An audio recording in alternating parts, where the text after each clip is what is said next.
لوگوں سے عزتیں تلاش کرتے ہو تو وہ کیا تمہیں عزت دیں گے؟ وہ تو کل اچھا کہتے ہیں پرسوں برا کہنے لگ جاتے ہیں۔ لوگوں کے سامنے گڈ بک میں آنا چاہو گے تو وہ تو سویرے تمہارے بارے میں کچھ کہیں گے، شام کچھ اور کہیں گے۔ اپنی روحانی زندگی آباد کریں، اپنے مسلح کو وقت دیں، اور دنیا سے چھپ کر اس موبائل کو بند کر کے اور اپنے آپ سے بھی چھپ کے اور تنہا ہو کے چھپا کے سارا کچھ اپنے آنسو اپنے رب کی بارگاہ میں پیش کریں، اس کے حضور حاضری دیں۔ سنو نا ترمذی کی حدیث، اور اسے یاد رکھنا، نبی پاک علیہ السلام نے فرمایا اپنے دکھ لوگوں کے سامنے نہ بیان کرنا، سیٹھوں نوابوں کو نہ بتاتے پھرنا، دنیا داروں کے سامنے جا کے نہ رونا کہ میں تکلیف میں ہوں۔ فرمایا اگر دنیا داروں کو دکھ بتاؤ گے رب تمہیں کبھی غنی نہیں کرے گا۔ اور لوگ ہیں کہ الٹا مذاق اڑائیں گے آپ کی، جس سے بڑی پکی یاری ہے نا، پکی، وہ تب تک پکی ہے جب تک آپ نے 50,000 مانگا نہیں، اور جس وقت آپ نے کہہ دیا کہ میں مجبور ہوں میری مدد کر، تو پھر ختم ہو گئی دوستی۔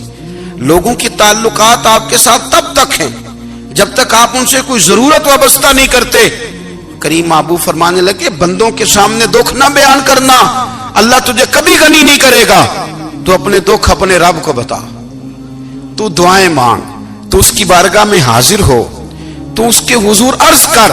فرمایا اپنے دکھ اپنے رب کو بتا، وہ جلدی کرے یا دیر سے کرے تجھے ساری دنیا سے بے نیاز کر دے گا، تجھے کسی کا محتاج نہیں رہنے دے گا۔ اپنے مسلح کو، اپنی دعاؤں، ایک بزرگ فرماتے ہیں میں نے دعا مانگنے کا طریقہ اپنی بیوی سے سیکھا،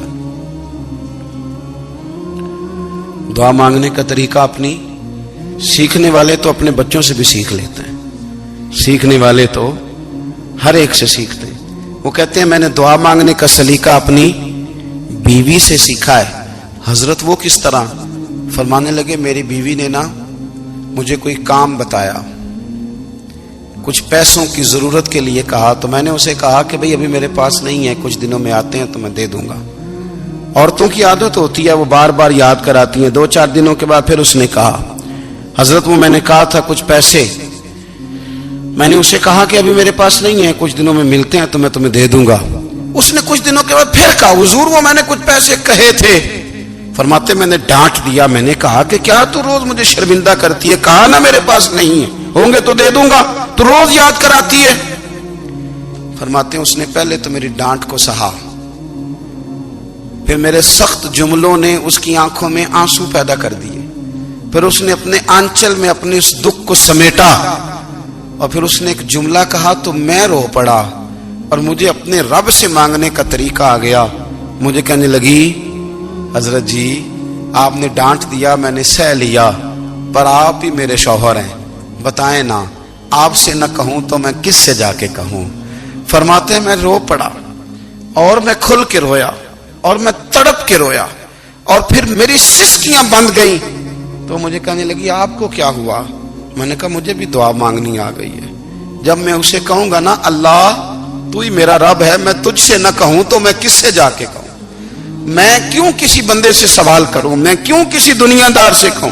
میں تیرے بندوں کا، نیک بندوں کا وسیلہ لے کے، تیرے محبوب کی غلامی لے کے تیری بارگاہ میں آئیں، تجھ سے نہ مانگوں تو کس سے مانگوں؟ سمجھ آ گئی ہے جب میں اس رنگ میں مانگوں گا تو پھر رب میرے اوپر بڑا ہی فضل فرمائے گا، وہ میرے اوپر بڑی رحمت کرے گا، وہ میرے لیے آسانیاں کرے گا۔ عزیز دوستو ہم اس طرح کرنے لگ گئے ہیں کہ ہم نے نا اپنے تعلقات پر اعتماد کرنا شروع کر دیا ہے۔ میرے تعلقات بہت ہیں، ہم نے اپنی دولت پر اعتماد کرنا شروع کر دیا ہے، میرے پاس دولت بہت ہے۔ ہم نے اپنے علم پر، اپنی شہرت پر اعتماد کرنا شروع کر دیا ہے کہ میرے پاس فلاں چیز بہت ہے۔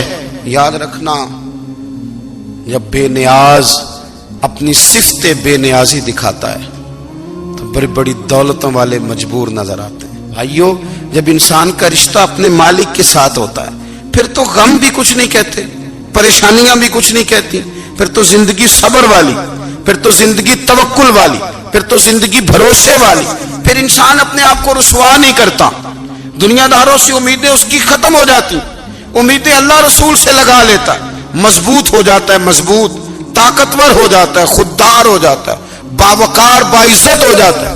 حضرت بہلول دانا رحمت اللہ علیہ بیٹھے تھے تو ہارون رشید حج کر کے آ رہا تھا، تو رستے میں حضرت شیخ سے ملاقات ہو گئی تو السلام علیکم کے بعد کہنے لگا حضور کوئی حکم ہو تو بتائیے گا. تو حضرت بہلول دنا فرمانے لگے تیرا رب کون ہے؟ اس نے کہا اللہ. تو فرمایا میرا کون ہے؟ کہا اللہ. فرمانے لگے تو بڑا ہی بیوقوف ہے، کیا تو یہ سمجھتا ہے کہ رب ہارون رشید کو تو دے گا اور بہلول دانا کو بھول جائے گا؟ تیرا بھی وہی رب ہے، میرا بھی وہی رب ہے. اس نے اگر تجھے دے کے آزمایا ہے تو ہو سکتا ہے مجھے نہ دے کے آزما رہا ہو. جب اس کی حکمت کے تقاضے ہوں گے تو عطا کرے گا اور دے گا. تو جا اپنا کام کر. بھائی اپنی روحانی زندگی، اپنی عبادات، اپنے وظائف، اپنے روزمرہ کے معاملات، اپنی دعائیں، اپنا استغفار. دیکھو کوئی مشکل کام تو نہیں 2 رکوع ہیں سورہ واقعہ کہ اگر رات کو پڑھ لی جائے تو. میں کس طرح یہ بات بیان کروں کہ تعویذ بانٹنا آسان ہے اور وظیفہ بتانا مشکل ہے. سارا دن تعویذ بانٹیں تو لوگ لینے کو تیار ہیں، اور اگر آپ وظیفہ بتائیں تو کہتے ہیں تو مشکل کام ہے. او خدا کے بندے، اگر آپ کا تعلق قرآن پاک کے ساتھ مضبوط ہو، قرآن پاک کے ساتھ اگر آپ کا رشتہ ہو، لوگ سفارشیں ڈھونڈتے ہیں نا دنیا میں کوئی تعلق مل جائے تو میرا کام ہو جائے. دنیا میں اتنا مشکل معاملہ ہے، آخرت میں مجھے بتائیے گا کتنا مشکل معاملہ ہوگا. میرے نبی پاک صلی اللہ تعالی علیہ وسلم نے فرمایا جو لوگ سورہ ملک پڑھا کرتے تھے نا، سورہ ملک، یہ سورت ملک قیامت میں ان کی سفارش کرے گی اور اس طرح کرے گی کہ کہے گی اے اللہ یہاں اس بندے کو جنت میں داخل کر دے یا مجھے قرآن پاک سے علیحدہ کر دے. تو رب فرمائے گا جا اس کا دامن تھام کے اسے جنت تک پہنچایا. آپ بات کو سمجھیں، جب آپ کے تعلقات اپنے معاملات کے ساتھ مضبوط ہوں گے، یہ نبی کریم نے وعدہ کیا ہے کہ تو سورت واقعہ پڑھ تیرے گھر میں فاقہ نہیں آئے گا. حضرت عبداللہ ابن مسعود رضی اللہ تعالیٰ عنہ بیمار تھے تو حضرت عثمان غنی رضی اللہ تعالیٰ عنہ تیمارداری کے لیے تشریف لے گئے اور جا کر کے کہا کہ آپ بڑے بیمار ہیں، آپ کی بیٹیاں زیادہ ہیں، میں چاہتا ہوں کہ خزانے میں سے کچھ مدد کروں. تو سیدنا عبداللہ ابن مسعود رضی اللہ تعالیٰ عنہ اٹھ کے بیٹھ گئے اور کہنے لگے امیر المومنین اللہ آپ کو میری طرف سے میری بیٹیوں کی طرف سے بہتر صلہ دے. میری بیٹیوں کو کسی خزانے کی ضرورت نہیں، میں نے انہیں خزانہ دے دیا ہے. کہا جناب آپ نے کون سا خزانہ دیا ہے، میں آپ کے مالی معاملات کو جانتا ہوں. تو فرمانے لگے امیر المومنین میرے نبی کریم نے فرمایا ہے جو سورت واقعہ پڑھے اسے کبھی فاقہ نہیں آتا.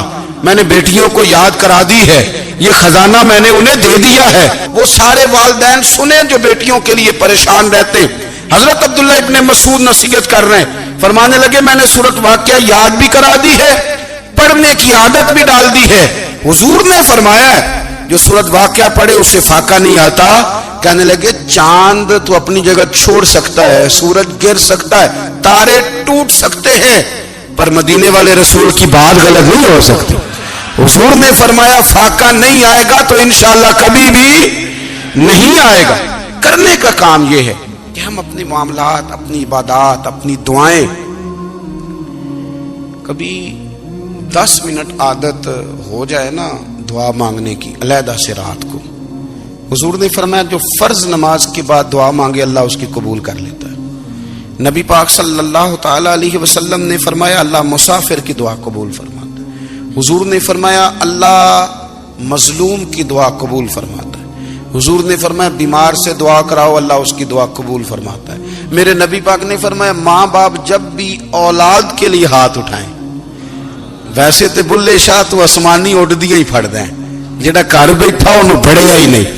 حضور فرمانے لگے ماں باپ جب بھی اولاد کے لیے دعا فرمائیں اللہ ان کی دعا کو قبول کرتا ہے. آپ اپنا تعلق بنائیں دعا کے ساتھ، عبادت کے ساتھ، مصلی کے ساتھ رشتہ بنائیں، استغفار پڑھیں. صلاح الدین ایوبی صلیبی جنگوں میں تھے، رات کو مسجد اقصی میں نماز پڑھی تو پریشان تھے.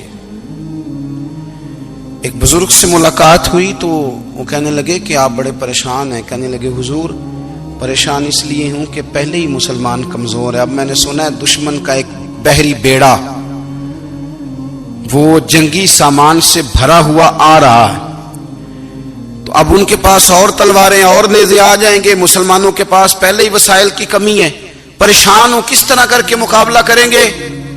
یہ بات کہتے ہی صلاح الدین ایوبی نے بزرگوں سے کہا حضور آپ بھی دعا کرنا.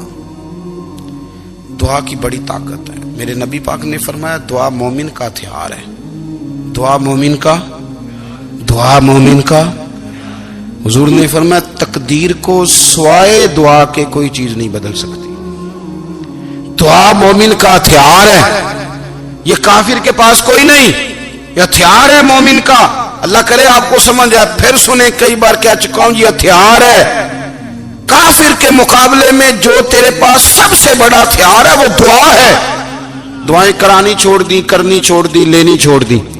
حضرت سیدنا انس بن مالک رضی اللہ تعالیٰ عنہ فرمایا کرتے تھے میں نے وہ رنگ دیکھا ہے جب حضور دعا مانگتے تھے اور حضور کی مقدس آنکھوں میں آنسو بھی ساتھ ہی بہا کرتے تھے. میں نے وہ انداز دیکھا ہے. تو صلاح الدین ایوبی بزرگ سے کہنے لگے آپ بھی دعا کیجیے، اور خود رونے لگے اور سر سجدے میں رکھ کے رونے لگے اور عشاء سے لے کر فجر تک روئے، خوب روئے. صبح وہ بزرگ آئے تو صلاح الدین ایوبی کا خوبصورت اور ہنستا ہوا چہرہ دیکھا. کہنے لگے آپ بڑے خوش ہیں، رات تو میں نے بڑے روتے ہوئے دیکھا تھا. تو کہنے لگے حضور وہ جو بحری بیڑا آ رہا تھا نا وہ پانی میں ڈوب گیا ہے، اب وہ نہیں آ رہا. ابھی خبر آئی ہے تو میں بڑا خوش ہوں. بزرگ کہنے لگے اٹھ سینے سے لگ اور سن ایک بات، وہ بحری بیڑا پانی میں نہیں ڈوبا، وہ تیرے آنسوؤں میں ڈوب گیا ہے. وہ جو تو رات رویا ہے نا رب کریم کی بارگاہ میں تو وہ ڈوب گیا ہے. حضرت عائشہ صدیقہ رضی اللہ تعالیٰ عنہ فرماتی ہیں ایک عورت تھی اور اسے نبی پاک صلی اللہ تعالیٰ علیہ وسلم نے نا وہ کلمہ پڑھ کے مسلمان ہوئی، مدینہ طیبہ آ گئی تو حضور نے مسجد نبوی شریف میں اس کے لیے مکان، ایک سادہ سا کمرہ ساتھ مسجد کے بنوا دیا، وہیں رہنے لگی. اکثر وہ سیدہ طیبہ کے پاس آتی تو حضرت عائشہ صدیقہ رضی اللہ تعالیٰ عنہ فرماتی ہیں وہ بڑی باتیں سناتی اور آخر میں کہتی وہ ہار والا دن بھی بڑا عجیب دن تھا اور میرے رب کی قدرتوں کا دن تھا، وہ بھی بڑا عجیب دن تھا. سیدہ عائشہ صدیقہ رضی اللہ تعالیٰ عنہ ایک دن فرمانے لگی کہ تو ہار والے دن کا بڑا ذکر کرتی ہے، وہ کیا دن تھا؟ تو خاتون کہنے لگی اماں جی وہ دن تھا جب میرے رب پر بھروسہ اور مضبوط ہو گیا، جس دن میرا اپنے رب پر توکل اور بڑھا، میرے ایمان میں یقین میں اور پختگی آئی. کہنے لگی میں ایک گھر کی کنیز تھی، نوکرانی تھی، اس گھر میں ایک بچی تھی جس کے پاس سونے چاندی ہیرے جواہرات کا ہار تھا. اس زمانے میں نا چمڑے کے اوپر لوگ ہیرے جواہرات لگاتے تھے، کئی دفعہ سرخ رنگ کے چمڑے پہ لگائے جاتے تھے. وہ بچی پہنتی تھی تو کہتی ہوں بچی کے اس نے اتار کے رکھا یا اس سے گرا وہ ہار تو چیل اسے اٹھا کے لے گئی گوشت سمجھ کے اور میرے سامنے اٹھا کے لے گئی. گھر والوں نے مجھ سے پوچھا، یہ بخاری میں موجود ہے، گھر والوں نے پوچھا مجھ سے کہ وہ ہار کہاں ہے تو میں نے کہا چیل اٹھا کے لے گئی. گھر میں کچھ چوری ہو جائے تو سب سے پہلا الزام کس پہ لگتا ہے؟ ملازمین پہ. کہتے انہوں نے مجھے بڑا مارا، بڑی تکلیف تھی، حتیٰ کہ میری شرمگاہ تک کی تلاشی لی، میری عزت اتنی خراب کی میں بتا نہیں سکتی. میں نے اپنی زندگی میں ایک واقعہ دیکھا، ایک امیر گھر میں چوری ہو گئی، ملازم کو اتنا مارا کہ وہ چارپائی پہ پڑ گیا. پولیس والوں سے اتنی مار پروائی گئی کہ وہ بیچارہ چارپائی پہ پڑ گیا اور پھر وہ اتنا بیمار ہوا اور کچھ دنوں کے بعد پتہ چل گیا کہ چور تو اپنا بیٹا ہے ان کا. پھر اس کا انتقال ہو گیا.